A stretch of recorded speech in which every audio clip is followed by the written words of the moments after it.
PSC প্রশ্ন ফাঁস কাণ্ডে গ্রেফতারের পর আলোচনায় কুমিল্লার আবু সোলেমান মোহাম্মদ সোহেল। এলাকায় ব্যবসায়ী পরিচয় দিতেন তিনি। বাস্তবে চাকরি পাইয়ে দেওয়ার নামে প্রতারণার অভিযোগ রয়েছে তার বিরুদ্ধে। রয়েছে বিপুল সম্পদ। যদিও পরিবারের দাবি এসবই সোহেলের ভাইয়ের। একমাত্র ওয়ালটন এসি দিচ্ছে 1 বছরের রিপ্লেসমেন্ট গ্যারান্টি এবং কম্প্রেসারের 10 বছরের গ্যারান্টি। আবু সোলেমান মোহাম্মদ সোহেল পিএসসি পরীক্ষার প্রশ্ন ফাঁসে গ্রেফতার 17 জনের একজন।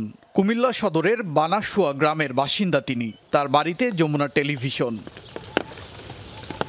গ্রামের বাড়িতে নেই আলিশান ভবন, তবে অনেক জমিজমা সম্পদের মালিক সোহেলের পরিবার। কয়েক মাস আগেও এলাকায় কোটি টাকার সম্পত্তি কিনেছে তারা।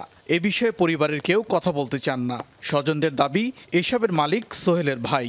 আমি যেটা জানি না ওইটা নিয়ে আমার কথা বলার কোনো দরকার নেই। আমাদেরকে এত টাকা দেয় নাই যে আমরা জিজ্ঞেস করবো যে এত টাকা কোথায় পাব। এগুলো আমাদের জায়গা সম্পত্তি যা আছে এগুলো আমাদের শ্বশুরের দিনের। এক পর্যায়ে চাচাতো ভাই ফাঁস করলেন সোহেলের গুমর।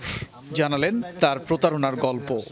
একটুতে চাকরি দিয়ে দিল, তখন তারে বললাম যে তুই যাই হয়েছে কোনো ইন্টারভিউ নাই, ভাইবা নাই, কিচ্ছু নেই, চাকরি দিয়ে দিছিস, ঠিক আছে তোর যে কোনো একটা লাইন আছে হয়তো তুই দিয়ে দিছিস।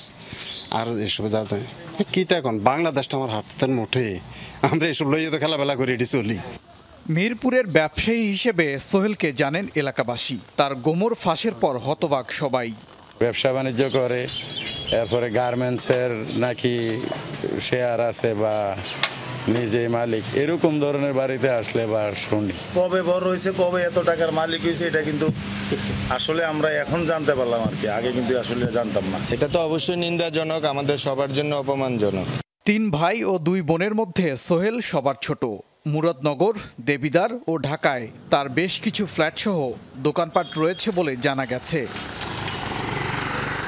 ওবায়দুর রহমান, যমুনা নিউজ।